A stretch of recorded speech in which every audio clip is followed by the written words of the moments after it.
नमस्कार आदाब, मैं नुसरत चौधरी। आप देख रहे हैं तीखे बोल में आपका स्वागत। आज हम मौजूद हैं अमृत नगर में। यहाँ पे युवा नेत्री मर्जिया शानू पठान की प्रेस कॉन्फ्रेंस।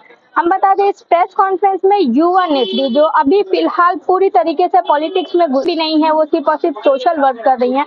उन्होंने एक इतने बड़ा मुद्दा देश के सामने लाया है जो पूरे मुमरा, हम कहें कि पूरे मुस्लिम कम्युनिटी और कई बड़े बड़े नेता अभी तक सामने नहीं ला रही हैं, इससे बोलने से डर रहे हैं। बिल्किस बानो जो इतना बड़ा केस था, जिसके आरोपियों को रिहा कर दिया गया, जिसके बाद सुप्रीम कोर्ट के इन्वॉल्वमेंट के बाद उन्हें दोबारा से अरेस्ट किया गया। अगर युवा नेत्री ने किस तरीके से मीरा रोड में जो एक कम्युनल फाइट हुई, जिसके बाद जो मुस्लिम एरिया था, साफ और साफ किस तरीके से सरकार का बुलडोजर चला। जो बुलडोजर आजकल योगी बाबा का था, आज तक सिर्फ और सिर्फ यूपी में चलता था, वो महाराष्ट्र में भी सरकार बदलने के बाद, शिंदे सरकार आने के बाद अब वो महाराष्ट्र में भी नजर आ रहा है कि किस तरह इनके पास ऑर्डर आ जाता है कि इनलीगल चीजों पे कार्रवाई कर दे, जो कार्रवाई ये पूरे साल नहीं करते। बिल्किस बानो और मीरा रोड के केस को मिलाते हुए उन्होंने बताया कि किस तरीके से बिल्किस बानो के गुनहगारों को सजा नहीं दी गई, उनके घरों पे बुलडोजर नहीं चला गया, बल्कि उनको सराहा गया। और किस तरीके से मीरा रोड में जो कम्युनल फाइट हुई, इस कम्युनल फाइट के बाद मुसलमानों के एरिया पे कार्रवाई कर दी गई, ये कहते हुए कि सारे के सारे इनलीगल तरीके से बचे हुए।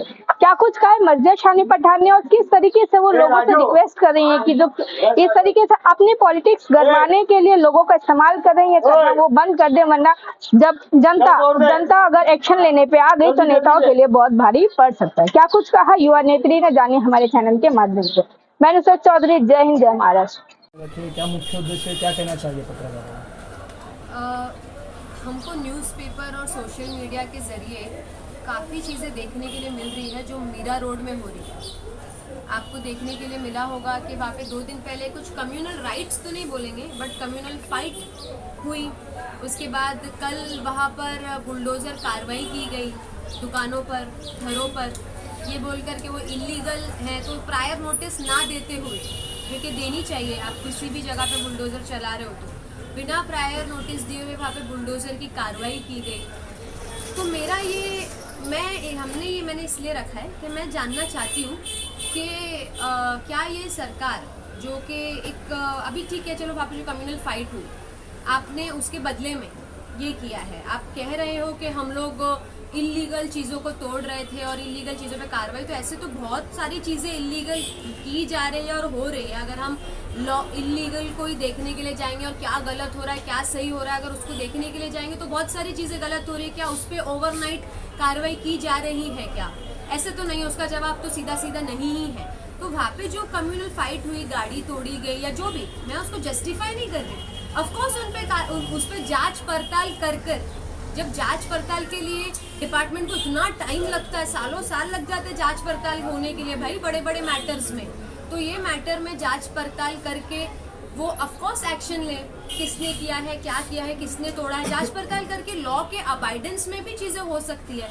उसका जवाब ऐसे देना कि हम बुलडोज़र चला देंगे, आप चला देंगे बोला भी नहीं, या चला दी आपने, बुलडोज़र चला दी, लोगों के रोजगार पर बात आ गई, उनके घरों पे बुलडोज़र चलाना, तो ये कहाँ का लॉ है या ये कहाँ का इंसाफ है? ये कहाँ का एक तरीका है? इसको तो डिक्टेटरशिप बोली जाएंगी ना, कि आप कुछ करेंगे हम फट से ऐसा एक्शन ले लेंगे विदाउट लॉ के अबाइडेंस में। कि कोई तरतीब होती है भाई, कोई तरीका होता है किसी भी चीज़ पे एक्शन या करने का। पहले आप उकसाओगे, उकसाने के बाद अब पूरा देश तो इतना सद्बुद्ध में नहीं रहता और इतना पेशेंस में नहीं रहता है कि वो रिएक्ट ना करे। रिएक्ट कर दिए उन्होंने, उनकी गलती, रिएक्ट किए उन्होंने aggressively, which is wrong. But Mahatma Gandhi ji का ये कहना है ना कि आग के बदले आग देंगे तो पूरी दुनिया अंधी हो जाएगी।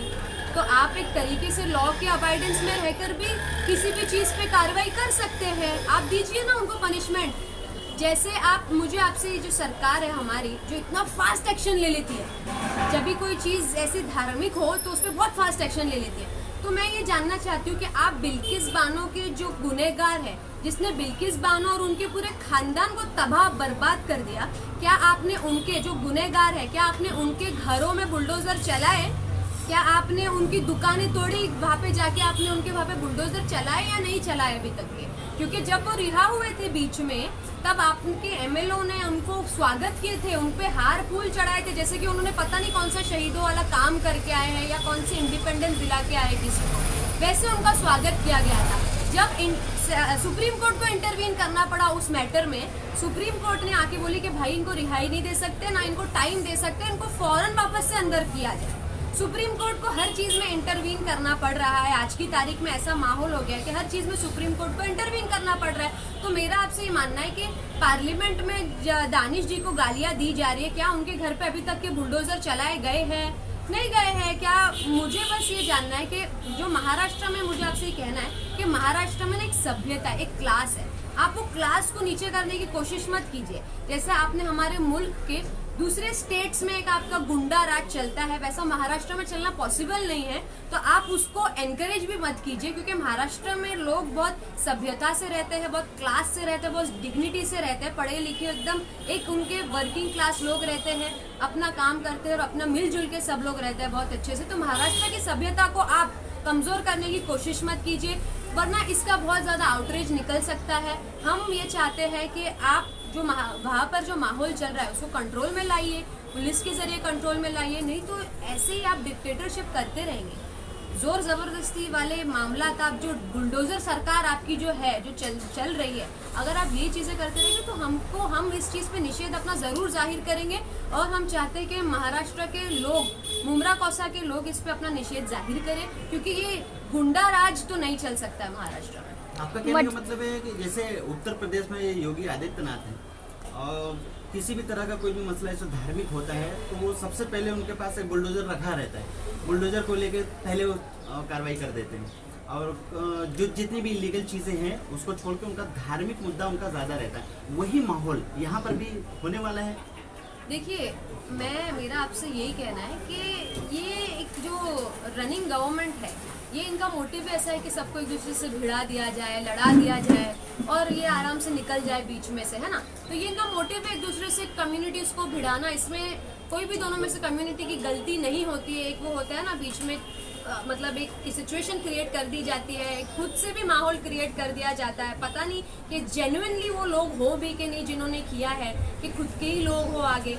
We also don't know that, but वो काम किसका है, वो एग्जामिन करना पुलिस का काम है कि जेन्युइन गूंस है, जेन्युइन लोग हैं कि खुद के स्क्रिप्टेड लोग हैं, बना भेजे हुए खुद के लोग हैं। मतलब मैम आप ये कहना चाह रही हैं कि इलेक्शन के चलते, जो इलेक्शंस आ रहा है उसके चलते आम जनता को निशाना बनाया जा रहा है और आपस में लड़ाया जा रहा है। जी, ये तो हमेशा से होती है, ये तो अभी पिछले कुछ सालों से आपको ये देखने के लिए मिल रहा है ना, ये सारी चीजें हो रही है।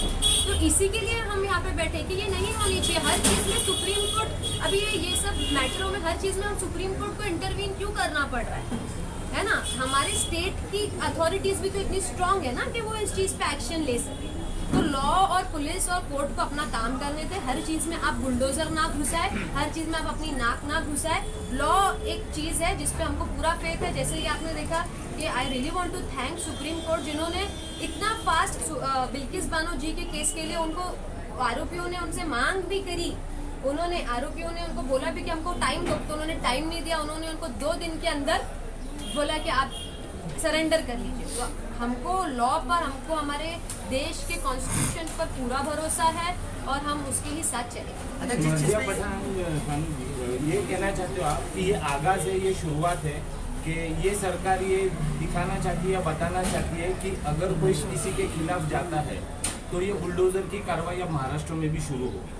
ये ठीक है, उनका वैसे वो ये इस चीज में कामयाब नहीं हो सकेंगे इंशाल्लाह, क्योंकि महाराष्ट्र के लोग, महाराष्ट्र की सभ्यता बहुत अलग है। कहीं इस सरकार को ये तो नहीं लग रहा है कि एक बड़ा वर्ग है जो इस तरह की कार्रवाइयों से खुश होता है, तो उस वर्ग को खुश करके सरकार में बने रहने की कोशिश तो नहीं है वोट बैंक हासिल करने? देखिए, कोशिश तो बहुत सारी चीजें जो आप सब बोल रहे हैं वो सब सही बात है कहीं ना कहीं, इसीलिए आप पूछ रहे हैं, है ना। बट हम इसीलिए यहाँ पे बैठे कि ये ना हो और ये हम होने भी नहीं देंगे इंशाल्लाह। हमारे महाराष्ट्र में हमेशा सेफ्टी, सेक्युलरिज्म कायम रहा है और हम उसको कायम रखेंगे। ठीक, थैंक यू।